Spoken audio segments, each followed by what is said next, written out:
Assalamualaikum warahmatullahi wabarakatuh. Perkenalkan, nama saya Lala Gusti Ayu dengan NIM 20042023 dari Prodi Ilmu Administrasi Negara Fakultas Ilmu Sosial di Universitas Negeri Padang. Kali ini saya akan menjelaskan tentang suatu materi, yaitu tentang modernitas beserta contohnya, yaitu salah satu tugas dari mata kuliah teori sosial dengan Ibu dosen Ibu Yulia Hanoselina SIP MAP. Baiklah, sebelum saya menjelaskan tentang contoh dari modernitas, saya akan menjelaskan pengertian modernitas itu terlebih dahulu. Secara etimologi, modernisasi berasal dari bahasa Latin, yaitu mono, yaitu berarti akhir-akhir ini, dan ernos, yaitu periode waktu masa kini, serta mendapat tambahan yaitu isasi yang mengandung arti yaitu proses.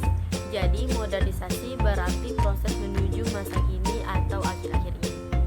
Sedangkan menurut para ahli, pengertian modernisasi yaitu suatu proses transformasi total dan kehidupan bersama yang tradisional atau promodern dalam arti atau konteks teknologi serta pengorganisasian ke arah pola-pola yang lebih ekonomis dan strategis. Yang selanjutnya yaitu syarat-syarat modernisasi. Menurut Syahjana Sukanto, mengemukakan modernisasi mempunyai syarat-syarat seperti berikut. Yang pertama, sistem administrasi yang sudah baik. Yang kedua, cara berpikir masyarakat yang ilmiah. Yang ketiga, adanya sistem pengumpulan data terpusat. Yang keempat, terciptanya iklim yang sesuai dengan keinginan masyarakat. Yang kelima, adanya tingkat organisasi yang tinggi. Dan yang keenam itu terjadinya sentralisasi wewenang dalam perencanaan sosial. Yang selanjutnya yaitu perbedaan modernisasi dan westernisasi. Yang pertama, modernisasi yaitu berdampak positif, sedangkan westernisasi berdampak negatif. Yang kedua, modernisasi yaitu peniruan dan perubahan pada bidang-bidang iptek, manajemen, kebijakan ekonomi, industri, serta informasi dan komunikasi. Sedangkan westernisasi yaitu peniruan gaya hidup yang bebas dalam berpakaian, pergaulan bebas, melanggar susila atau yang tidak mau diatur, dan individualis. Yang ketiga, modernisasi yaitu harus dan wajib dilakukan jika ingin menjadi masyarakat yang maju. Sedangkan westernisasi yaitu lebih baik ditinggalkan atau disaring dulu mana yang baik, mana yang buruk. Yang keempat, modernisasi yaitu berasal dari seluruh dunia, sedangkan westernisasi yaitu berasal dari negara-negara barat. Dan yang terakhir, modernisasi yaitu sudah direncanakan, kemudian diorganisasikan dan diseleksi. Sedangkan westernisasi tidak ada perencanaannya, seleksinya, dan organisasinya. Selanjutnya yaitu dampak dari modernitas. Yang pertama itu dampak positif. Yang pertama, perubahan perilaku dan cara hidup masyarakat dengan iptek. Yang kedua yaitu kemajuan ilmu pengetahuan, teknologi informasi masyarakat baik dalam berkomunikasi maupun dalam bidang pekerjaan. Yang ketiga yaitu perubahan nilai dan sikap ke arah positif. Yang keempat yaitu terbentuknya sifat terbuka akan perubahan dan keinginan untuk terus berinovasi guna mencapai kesejahteraan yang dicita-citakan. Yang kelima yaitu meningkatkan efektivitas dan efisiensi pekerjaan individu. Dan yang keenam yaitu aktivitas dan efisiensi proses produksi dapat meningkatkan perekonomian suatu negara. Yang kedua yaitu dampak negatif. Yang pertama yaitu pergeseran nilai-nilai kebudayaan lokal. Modernisasi yang kian berkembang telah menjadi penyebab terkikisnya nilai, adat istiadat dan kebudayaan lokal masyarakat Indonesia yang diturunkan secara turun-temurun. Yang kedua, terkikisnya nasionalisme bangsa. Modernisasi dapat mengikis nasionalisme suatu bangsa di bawah pengaruh kemajuan teknologi dan informasi secara cara pandang dan kebudayaan barat. Yang ketiga yaitu bias westernisasi.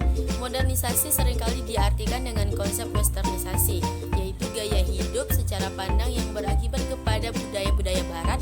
Dalam hal ini tidak semua budaya barat berdampak positif, melainkan juga berdampak negatif bagi individu dan lingkungan sekitar. Dan yang keempat yaitu kesenjangan teknologi atau digital divide. Ciri-ciri modernisasi. Yang pertama, adanya kebutuhan materi dan persaingan kebutuhan manusia. Yang kedua yaitu adanya kemajuan teknologi. Yang ketiga, modernisasi membawa kemudahan. Yang keempat, keinginan masyarakat akan dapat terpenuhi.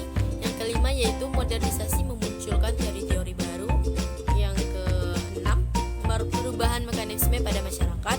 Dan yang ketujuh itu perhatian religius yang teralihkan.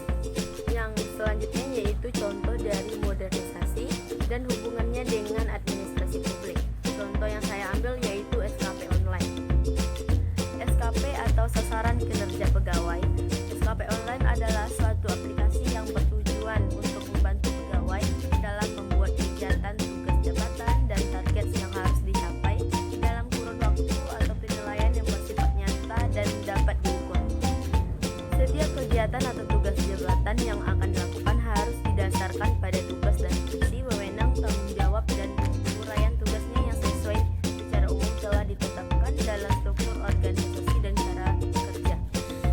Ketentuan Umum PP 46 tahun 2011 menyebut bahwa sasaran kerja pegawai yang selanjutnya disingkat SKP adalah kerja dan target yang akan dicapai oleh seorang PNS, sehingga SKP wajib disusun oleh setiap PNS yang ditetapkan setiap tahunnya pada bulan Januari.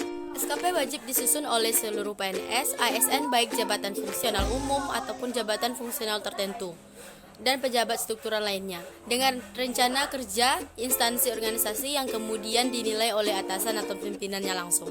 Aspek penilaian capaian sasaran kerja PNS atau SKP. Yang pertama yaitu aspek kuantitas, yang kedua aspek kualitas, yang ketiga yaitu penilaian SKP aspek waktu, dan yang terakhir yaitu penilaian SKP aspek biaya. Baiklah, sampai di sini saya menjelaskan tentang materi modernisasi. Saya Lala Gusti Ayu pamit undur diri. Assalamualaikum warahmatullahi wabarakatuh.